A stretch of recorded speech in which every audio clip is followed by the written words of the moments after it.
Are you wondering what's the minimal investment you need for your heroes in Call of Dragons? Well, I've got you covered if you're a default or free-to-play / low spender in the game. I'm going to showcase every hero, explain the minimal you're going to need to actually get these going, and as you progress, obviously you're going to get more bang for your buck. So let's get into today's video.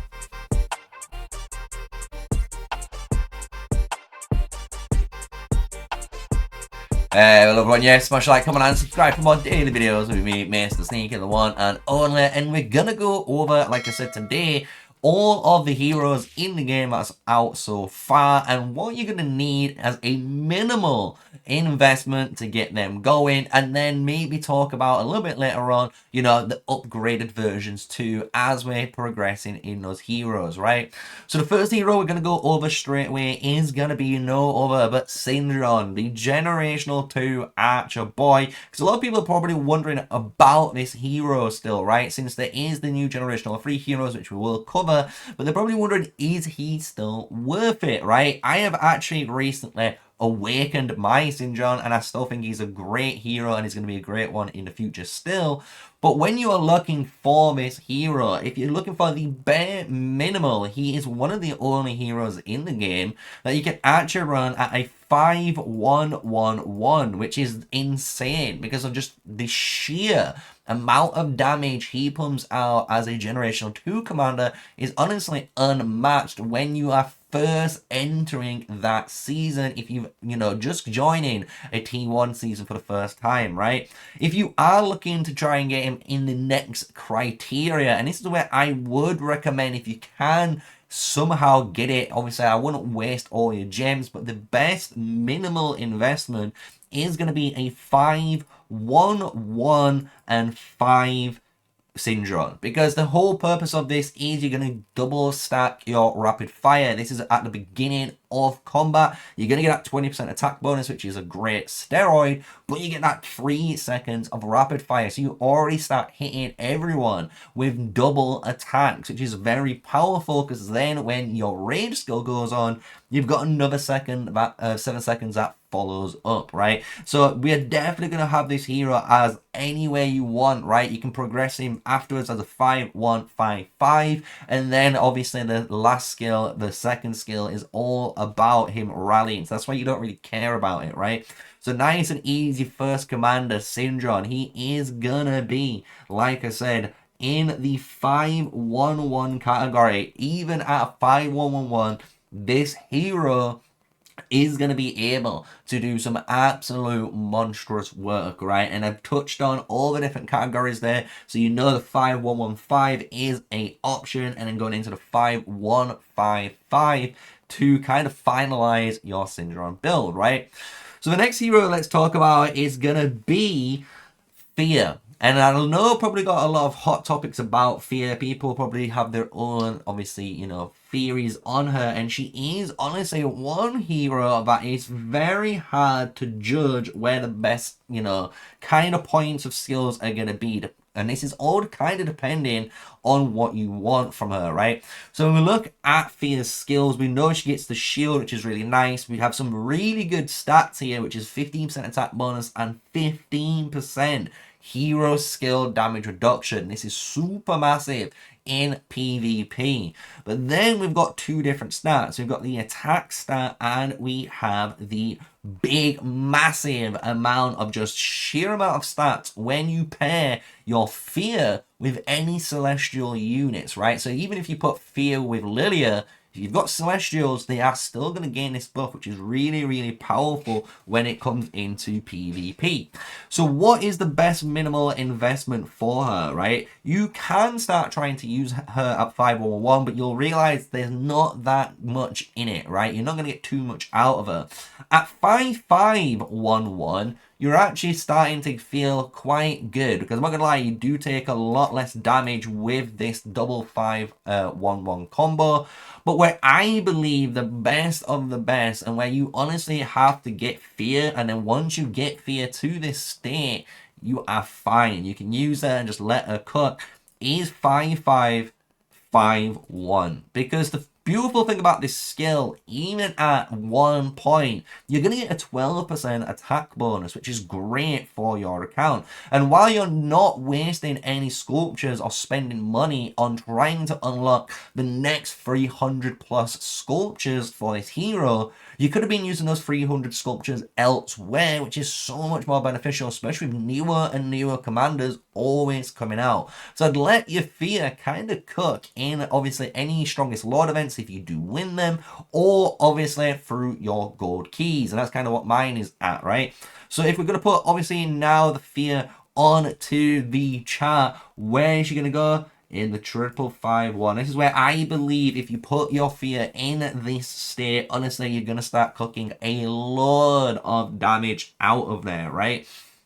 Another hero we're going to talk about now, which is going to separate the field, is going to be Goresh. And he is a very similar hero. We're going to straight away put him in the 551 category too. I do think you need all 3 skills for this hero maxed out when you are obviously going into investments for him. Why? It's pretty simple, because when you go into his first skill, you get that nice big damage taken reduction plus the physical attack bonus, which is the steroid for his damage output, which is his 3rd skill, right? You need this maxed out. The massive damage difference between 50 to 200 when it starts to scale up, especially with your unit legion count and obviously your tech and whatever you're running, if you're T5 or T4, right? This is insane. You need this damage output, right? And because of this, what you can imagine, this is all of your stats. So you do need all 3 skills. There's not an area where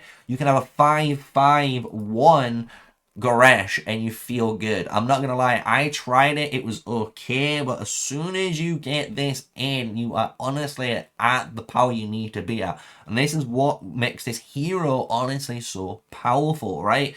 Obviously for us, we don't need to go any further, and spenders would obviously awaken him just to get that extra 10% and 5% bonuses on their skill 1, right? But we don't need that. We only need a 5-5-1 Goresh. Nice and good hero. And following up after Goresh, let's just cover her because she is the pairing Skullgirl. And I do believe this is the best minimal investment, just a 5-5-1-1. If you have a 5-5-1-1, you can use a Goresh Skullgirl match, and it's good. It's going to do its job, because simply Skullgirl is a enabler, and this is, I'm going to make a really depth video about this. But her first skill is honestly where all of her power lies in. People might say, oh yeah, you get some great stats, which you really do in this category, which is 10% HP and 20% attack. And obviously we can get more attack and we can heal, but that's not where it lies. The first skill is honestly where all of the whole power of this hero lies. And even if you're at 5-1-1-1, you will realize how good she is. But as soon as you get the second skill just up, I promise you, you will not disagree. That extra 10% HP is so massive for your infantry units. When you give them a bonus of 15% on top, it's so crucial to make your infantry survive when you're just trying to run in and do that crazy AoE damage, right? So 5-5-1-1 is your minimal, honestly, you need for Skullgirl. Anything more is obviously a benefit, and you can work on this hero and awaken her in the game, right? But this isn't that video. Remember, this is a video about what do you need to get there minimal and start cooking as more of a T4 lowest vendor player, right? So Skullgirl, boom, 5-5-1-1. So let's go into some cavalry, right? We've covered infantry, we've covered an archer, we've done one overall mage. Let's do a bit of cavalry to get them out of the way. With Forendil. Forendil is a very interesting hero because he is one hero that no matter what, I think you can get away with anything on him. So what that means is you can imagine this hero is the one that allows you to go into a 5-1-1-1 and you're cooking, because he's actually that good. It's surprisingly how good this hero is. And it's because of cowardice, right? The cowardice trigger here is what makes him so powerful on the open field. When you trigger this with your unyielding rush, you can literally see your enemy's damage when they're trying to target you cut over 50% because of how much you just snapped off them. It's insane. Especially with the new archer meta. Hopefully, cavalry might get stronger, because obviously the cavalry units at the moment aren't that good. They haven't got their place. But the commanders are actually good. That's the scary thing. The commanders are good. It's just the units haven't got their time right. They haven't got the good map. They haven't got some good areas to fight in.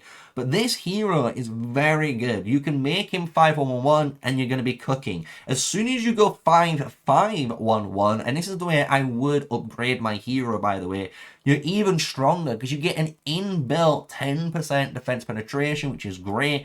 Then if you go 5-5-1, you get all of these insane stats, because obviously you can choose to be a commander and get the match speed bonus and the increased damage dealt bonus, which is so powerful for cavalry. Or in the future, right, if there's a better match with foreigner or future cavalry hero, you can put him in the deputy, and guess what? That's 50 rage reduction plus 10% skill damage bonus on that cavalry match. Really, really good. So you can see why you can make this hero all the way across, right? He's actually a really good cavalry hero. It's just a shame cavalry are not in that spot, right? So if we're going to put him on the actual ladder, like I'm going to put Sinjon, he's actually a really good 5-1-1 commander. As long as you've got him at that, you're honestly going to be cooking. I'm going to be honest with you. So let's follow up with what I would say is a 5-5-1-1 commander for cavalry, and that is Emrys. I do think when you have 5-5-1-1 in the early game, this is a really good start on your Emrys, because with cavalry, and especially with this hero, what they want to do is obviously generate rage, right? Rage accumulation is their main bread and butter that they want. And what you're able to do with Emrys, as long as you get him a 5-5-1-1, you're gonna get everything you need. An insane damage nuke, which is obviously from this gold key commander, but 40% rage accumulation speed for 5 seconds. This is so crazy on this hero. It allows them to just generate rages faster than anyone else per turn. And then obviously from here, you're getting all the best benefits, right? You've got some stats and that extra damage dealt bonus and hero skill damage bonus when they're surrounded. Really powerful, right? So at 5-5-1-1, you're cooking. And at the fact that any point you upgrade this hero, if it drops in any of these points, you're actually happy. And then once he's awakened, he is exceptional, right? And he goes into a different league altogether. So Emrys, really good 5-5-1-1 hero for you guys if you're looking for the minimal investment for him. So that's a couple of cavalry heroes. Let's go over the 2 mages, right? There's 2 mages in the game, and you're probably wondering what you're going to need, right? Lilia first is gonna be straight away. I used her for the longest time at 5-1-1-1. Wow. Just wow. What a hero at 5-1-1-1. And it obviously, for a lot of people, be like, I know this is a spender, maybe free, not a free-to-play friendly hero, but it is a low spender friendly hero. You can spend, I think, around 15 bucks, 20 bucks on top. Get this hero 5-1-1-1. And she does not disappoint at all in this game. She does an absurd amount of damage, even at 5-1-1-1, because of this first skill, right? I have her awakened, but when you look at this actual damage factor, you're dealing 1200 damage, guys, to 2 targets. That's absurd. And you can scorch both targets, which means you're dealing 2400 plus 2000 skill damage in an AoE, which is crazy, right? And once you obviously factor in her extra scorch mechanic, which has a 10% chance, which does trigger very often, and some nice stats, 10% attack, 4% HP, 5-1-1-1 is such a good investment. It honestly is a steal. And as many players will know, When you're trying to work on his hero, you do want to get his first 2 skills obviously maxed out first, preferably the 4th one in my opinion. Getting that 30% probability is massively game changing, but when you awaken this hero, as you guys know, it goes to 2, man. It just becomes even crazier with a triple AoE instead of the double AoE, right? So you can see why this is an insane hero for mages. One of the best, if not the best, still today at printing merits because of how much AoE damage. And that is from all ranks, right? So she's definitely a 5-1-1-1 hero. Now we've got Valen, and Valen is one of these heroes that's very interesting because he has some good damage and really good passive skills that you want all the way across, right? But what I do believe with Valen is once you get him at 5-1-1, you're gonna start using him straight away. Because the thing is, with a Valen Waldir March, even at 5-5-1-1, you're gaining 15% hero skill damage bonus plus your Waldir, right? He's granting you that 15% on top. So you have 30% extra hero skill damage bonus when you pair these two guys at 5-5-1-1 on the Valen, right? So this is what's really good about him. And the beautiful thing is, once you're going at 5-5-1-1, you kind of are happy depending on where this lands. If you really want to give, you know, your guys the best chance, honestly, shredding the enemy's magic defense has proven to be more consistent on dealing damage compared to relying on the 10% skill crit. But if you do want to try and hit the bigger numbers, you might obviously want to go skill crit. So that's kind of the beautiful thing about it. And you can see even for me, I am letting it roll the dice on a 50-50, and mine is at 5-5-3-3, and he does an absurd amount of damage, right? So really good hero, very good at minimal investment at 5-5-1-1. So let's just put him on the old list, right?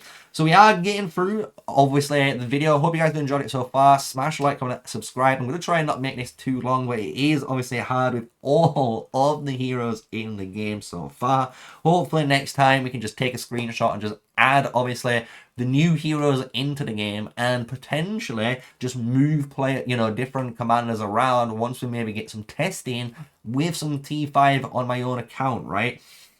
So now let's go into the newer heroes. I think the newer heroes are kind of absurd, right? So this is Magra and Zeta, right? So Magra, I honestly think is so good at 5-1-1, right? You can actually just freestyle this hero and have her a 5-1-1, and her merit reports are just bonkers. However, when you do get her like Garesh and like Thea, 555, and then you unlock that 4th skill at 4th star, and then 5th and 6th star, right? So you've got a 555-1 commander. She is in a different league. She is an absurd hero, and this is all because of this, to be honest, first skill. People didn't realize how much this was actually going to heal. It wasn't even about the 450% damage factor, which is honestly really nice when you get to see that combo onto the healing rate too. But this match heals so much, and that is so good in the open field. Who would have thought? When you're healing with archers, you are basically sustaining a super high troop count. So your normal attack damage is basically sustaining as high as possible instead of just basically going down, right? You can imagine a graph where most archers are going down.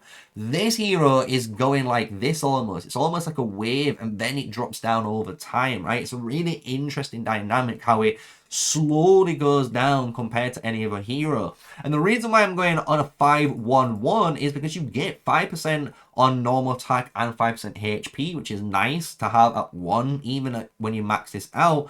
But even this, whenever you heal, guys, you have a bonus of 20% attack bonus, which is absurd.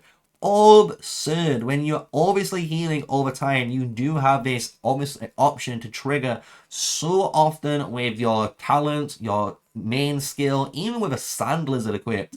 It's just obscene, right? So this hero arguably is one of the best investments in the game right now. And I would urge, if you are able to unlock this hero through the strongest Lord event, this is through the PvP side mainly, if you can fight your way into the leaderboard a couple of times, or if you are lucky enough to get through the Wheel of Destiny, this is your go-to. Just rock her straight away 5111. You're not going to be disappointed. Honestly, you're going to love Magrat, right?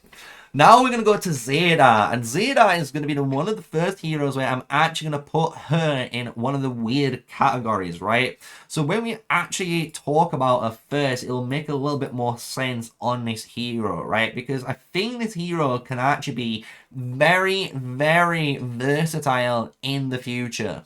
Because the thing is, you're going to get this insanely powerful buff for PvP. You're going to get a stack of 80% normal attack damage when it hits 10 stacks, plus 20% extra march speed, right? This is a very powerful buff in the future, right? So you definitely need the skill 5, right? However, this second skill honestly only really works with your Magrat, or if you are running the Sand Lizard with this build, this will allow you to absolutely get some great damage out of this, meaning you could argue for a 5-5 commander. However, I do believe if you are trying to get the maximum out of her, honestly getting this fourth skill firstly maxed by pure luck is the best minimal investment. I'm going to be honest, 5115 is absolutely cracked. Having a 25% normal attack crit rate bonus is scary, guys, on any match in the game. That means 1 in 4 auto attacks when you are fighting in PvP is going to most likely crit when you trigger this buff. It is a very powerful buff. And the fact is, when you do obviously work on your Zeta, like I said, you're happy with this fourth skill and you are potentially happy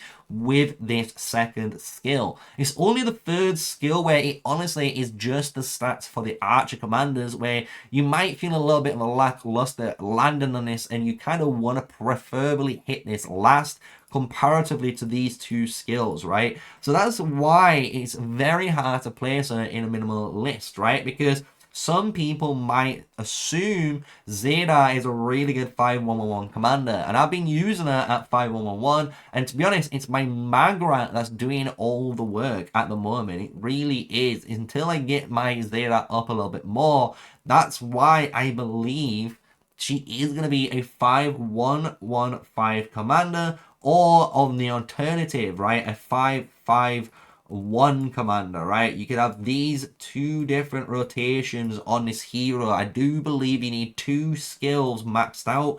It's just the way it goes, guys. It's once you get that going, I promise you, you will do some insanely massive reports with her, right? But until then, she's okay, but that's what you want to know, right? You want to know what you need to minimal invest into a hero, right?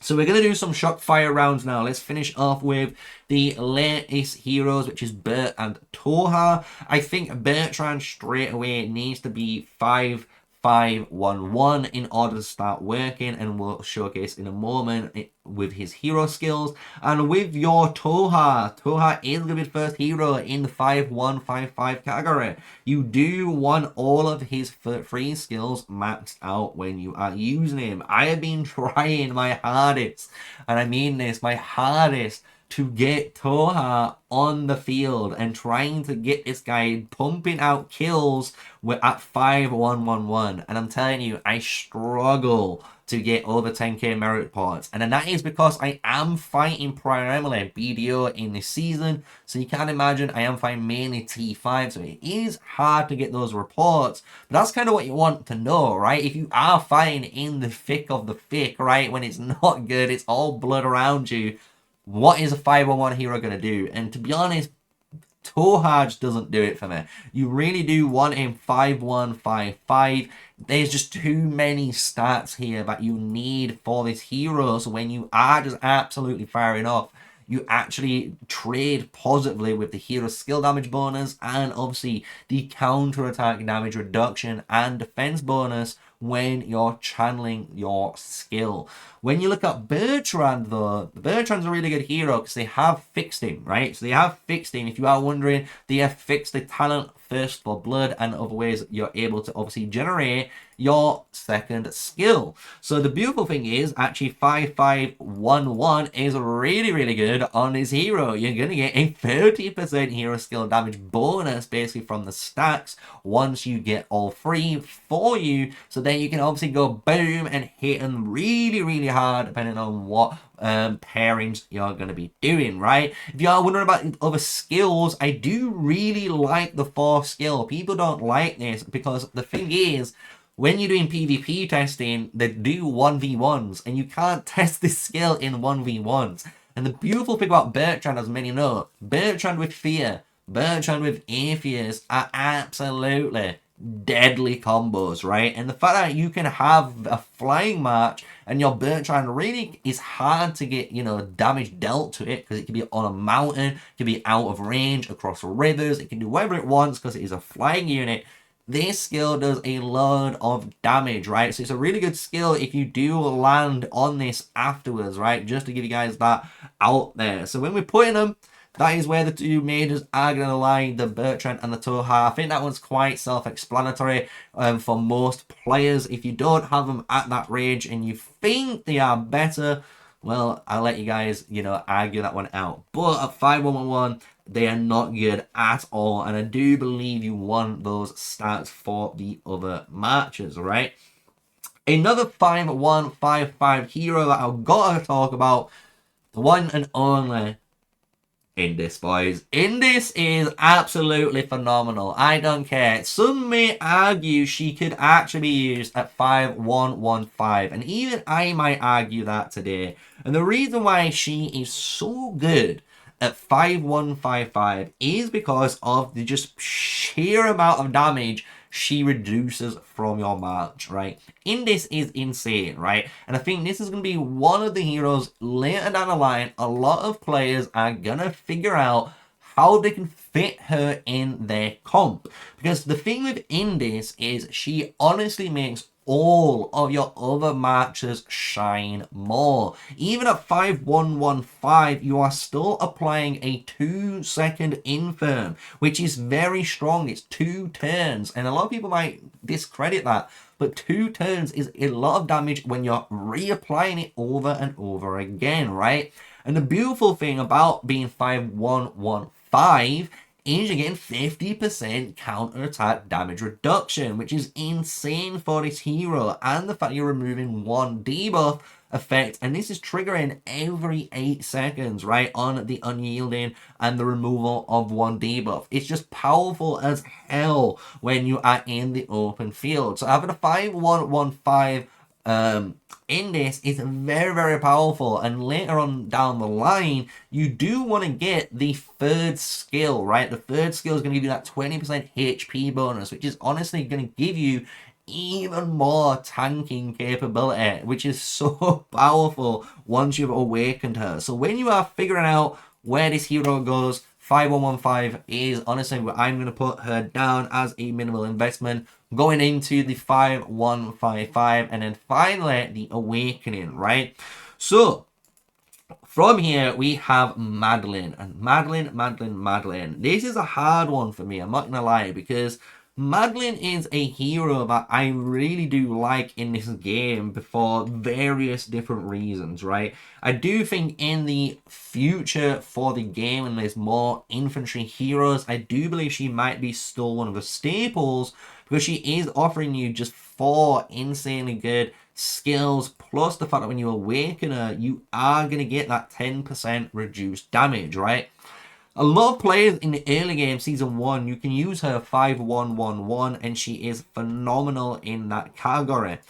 But what I do believe you need for this hero is a 555. I think you need 5551 in this Madeline for her to be cooking. That is like the bare minimal because when you have all three of those skills maxed out in these first two, you have all the counterattack damage and HP bonus, which honestly goes in conjunction to the increased amount of capacity and that 10% physical damage dealt bonus, right? If you're increasing the amount of counterattack and they're increasing the physical damage dealt bonus, it is a nice double stack of attack steroid this match is gaining, plus obviously her physical attack bonus she gains through that skill 1, right? When you're looking at the fourth skill, it's 100 damage, which is really nice, and it does scale all the way up to 300, but you'll realize this hero really isn't there to deal damage. She's actually there just to soak it and take as much damage as possible. So 555-1 is where I honestly do believe you're good to go, and once you get a 555-1-1, you're obviously going to work on that awakening, and that does transform this hero even further, giving her that resistance now on her actual, you know, shield, which makes it even more tankier, right? So let's place the Madeline in here, right? So we're going to put her in the 5-5-5-1 category, right? Another 5-5-1 hero that I'm going to talk about is going to be Kanara. I think Kanara 5-5-1 is the same thing. You could even argue, if you really wanted to, guys, a like a double 5-1-5 hero, right? So if we go 5-5-1-5, if you have this type of hero or 5-5-1, you're gonna be cooking with Kanara, right? Because Kanara surprisingly has that option, right? When you're building her to actually go 2 different routes in the game, right? And what I mean by that is, when you obviously max out this first skill, what you want to do is actually max out the second skill, right? Obviously, when I had this hero, there was no skill lock in the game, and there was obviously the old variants where you was able to go to level 1, so you could refix your heroes, but obviously they changed that, so I wasn't able to do that anymore, which is obviously a big L on my department, but it does mean I can go 5-5-1-1 on this hero. And the thing is, if you go and max out the 4th skill, this is actually really good for heroes like Hosk. You want this with that Hosk to increase the amount of damage dealt. But if you're aiming for just more archer focus, 5-5-5-1 is just good. You're getting 10% and 10% straight out, and more importantly, 30% extra attack bonus on top, right? So really good hero at either 5-5-1-1 or either going 5-5-5-1 and even 5-5-1-5, right? So it's actually, Kanara's just that good of a hero. So if you're wondering what I would do as a minimal investment if you're just trying to get this hero into your lineup for your match, I'd definitely try and get her at 5-5, like let's just go straight easy. 5-5-1, right? Because that's easy to go with an archer match, right? Let's just fill out the only hero that I do think if you want to run them, you want them actually expertise, and that's Hosk. Hosk is the spender, and obviously this is why he's there on his own. You need his hero maxed out, honestly, when you are playing the ladder, because when you are looking at Hosk on the game, he is giving you that insane crit rate and everything, but that needs to be awakened, right? And a lot of people don't want to spend over $200 on a hero, which is fair enough, right? So that's kind of nice, short, sweet answer. We don't want to put too much on him, right? One hero that I do want to go into that I think you need also actually awaken, now I'm thinking about it, because I was going to put one of my favorite archer heroes as a 5-1-5-5 hero, because I have been using him for the longest of time at that stage, right? And we can showcase this obviously in game, because my Nico is at 5-3, 5-4, should I say, 5-5, and he's almost there, right? I just need to find 2 more and he's awakened. But the thing is, he's really good in Season 1. So Season 1, this hero at 5-1-1-1-1 is really good, because he's your only options, right? But you'll realize as soon as you start getting more options, he does fall out of favor. And the thing with Nico is, once you awaken this hero, it changes him massively, right? The fact that you have a defense break mechanic and now extra skill damage whenever they are being defense broken is very powerful. You can combo this with the Rattle Spear and obviously the Snow Peak Rock and your Kanaras if she is awakened too, or running the control tree, and you've got a match made in heaven. You're dealing an insane amount of damage, right? So you can definitely use this hero, but I do think, honestly, sad to hear, but I do think he is one hero that at 5, like at Awakening, you're gonna need. Because I've tried using him at obviously 5-on-1. He's good 5-on-1 at season 1. But as soon as you go into any of the other seasons, he's going to get outperformed very, very quickly at 5-1-1, even by a Syndron, right? And that's the sad, honest truth with that, right?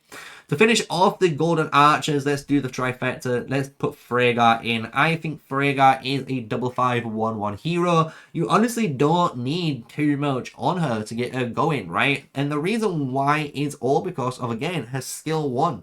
Her skill 1 and that skill 2 is honestly where a lot of her power actually lies in, without going a bit too crazy, right? So if you look, you're getting 600 damage, which isn't what you care about. You care about the 60% crit rate, right? This is insane. It's just going to allow your normal attacks to just deal basically 100 and around 125% extra damage, which is really nice for your multipliers. And then you get that 15% normal attack bonus and 15 defense. Guys, you honestly can't laugh at just gaining 30% stats. And when you have just these two skills maxed out, you will be cooking. I'm telling you, at T4, you will be cooking with just these two skills. If you are looking afterwards, though, I do think a 5-5-1 Freyga is the way to go, because it's just too hard to try and re-roll to get a 5-5-1-5 hero. But what I do think is 30% crit damage bonus is beautiful. But with 1 point, you're getting still 10%, which is nothing to laugh at. And this is what I'm saying. When you compare this to other heroes that only grant like 4%, this is a really nice amount of crit damage bonus for 1 point. So that's why I'm going to put her for T4 free to players straight away. 5-5-1-1. Let's finish this last bit up with a quick fire round on the last two cavalry heroes. Bakshi, I think, is a very hard one, but you do want Bakshi like your Toha. You want him 5-1-5-5. Once you got him in those categories, you're going to be cooking again. Because the thing is, with your Bakshi, that second talent is useless, but you have all the rage generation and all the cool, like, roulette wheel stats in the skill 4, but you do need the cavalry stats from skill 3. Otherwise, your cards kind of fall short. When you're looking as well at other heroes, I do think Theodore is the same. He has the exact same lineup in the, skills. When you look at his, garrison skill being in the skill 2 option, isn't too bad. Or should I say in a skill 3 option. So he needs to be in my little error here, guys. So if we just, I don't use cabs too much because I don't like them at all. So if we're going to put him more in the 5-5-1-5 category, you're good to go, honestly, because this third skill is the stronghold skill, like I was trying to go over, and you don't need this skill. But for the first 2 points, it's not too bad. You're getting 1400 with the bruise on him, and you're gaining 30% defense bonus and 10% march speed, meaning your cavalry can actually take damage for once. And then, obviously, the hero skill damage bonus is what you want. This is where I think a lot of the damage actually falls in this hero, and a lot of people fall short on it. So that's why I think you need 5-5-1-5 if you're going to run Theodore. Sadly, I know a lot of people might want a 5-5-1-1, but it's just not good enough for me. Maybe some Cav mains might disagree, like Pervy Sage, and might give a better constructive opinion down below. But that is my, view on them, right? So to finish this last bit off, we have the 2 gold key infantry heroes. And to be honest, you don't really need to use them. However, your Garwood, you do use at 5-1-1-1. As soon as you get him a 5-1-1-1, guys, you're going to be using him. Why? Because he's a merit printer, and he's actually insanely good for behemoths raids, right? Even at 5-1-1-1, you're going to heal enough damage that you need just to sustain enough. And obviously over time, if you get him at 5-1, 5-1, you're good as gold, man. You got all the damage you need for this hero. And when it comes to Nika, Nika is in this brother and sister category, sadly. I have Nika myself. I use it as a Fort Slayer, but she's only good when you awaken this hero. Once you awaken her, she has that 500 extra skill damage factor when they're below that certain HP threshold, is when she actually pumps up damage, and she's actually a pretty good, solid single target hero. But that is it, guys. That is every legendary hero, in my opinion, what you need to invest into them. So if you're just trying to use the best bang for your buck, these are your heroes.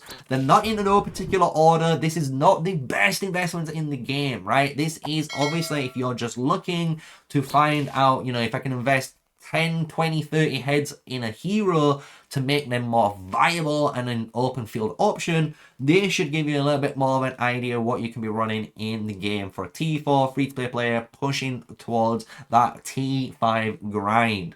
So with all of that said, you know what to do, guys. Smash like, comment, and subscribe. Until the next video, stay safe, stay sneaky, guys. Peace out.